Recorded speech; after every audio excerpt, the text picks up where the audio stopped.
عام فہم انداز میں کہ کاشتکار ہو, پڑھا لکھا اتنا نہ ہو, اپنے کام پر موجود ہو, اسے خاص نشستیں ارینج نہ کرنی پڑے, اور وہ آپ کا پاک کلام پڑھتا چلا جائے, سبحان اللہ, اپنے نفس کے مدارج کو, اپنے نفس کی مدارج کو عروج حاصل کرے. یعنی میں آپ کی بات ذرا سمجھنا چاہوں گا, اتنی اچھی آپ بات کر رہے ہیں, یعنی قرآن کو, حدیث کو, یا مثنوی یا دیگر جتنے بھی مطلب روایات حکایات ہیں, آپ نے بالکل ایک دم جو ٹریڈیشنل انداز تھا, اس ٹریڈیشنل اسٹائل میں جو اس کو کنورٹ کر کے, یعنی یوں سمجھ لیجیے کہ دوسرے لفظوں میں بابا بلے شاہ علیہ رحمہ,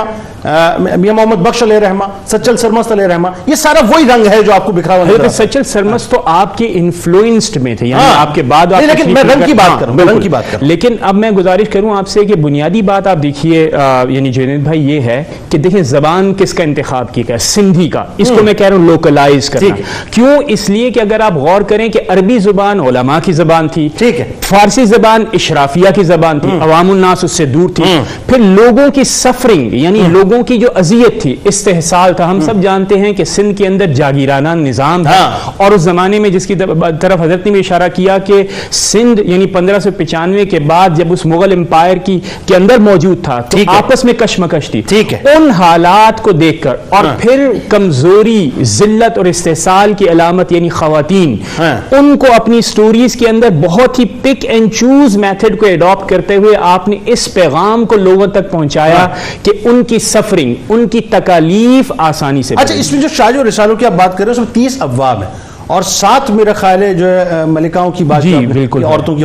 آپ دیکھیے کہ ان عورتوں کے نام سے منسوب کر کے بنیادی طور پہ آپ نے عورت کو بھی ایک تقدس اور احترام کیا ہے. دیکھیں نا, اسلام کی تعلیم کیا ہے, یعنی سب سے پہلی بات تو اسلام کیا کہتا ہے کہ کسی بھی چیز کو کوئی خاص فوقیت نہیں ہے, اور نہ کسی کی کوئی کمی ہے, نہ کوئی کمزوری ہے.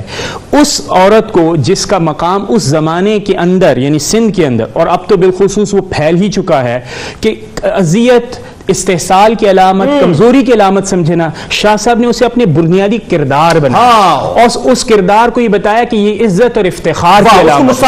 اس کو مستحکم کیا, پھر اس کو محبت کی علامت بنایا, پھر اس کے ساتھ ساتھ پھر اسے اتنے عام فہم انداز میں بنایا کہ یاسیت نہیں پھیلی اس سے. یعنی حالات ناسازگار ہوتے ہوئے بھی آپ کا کمال یہ ہے کہ آپ نے اللہ رب العزت کی اس صفت کو اجاگر کیا جسے ہم ستار کہتے ہیں. بالکل ٹھیک ہے. پھر اس کے ساتھ ساتھ آپ غور کیجئے اور یہ دیکھیے کہ کس خوبصورت انداز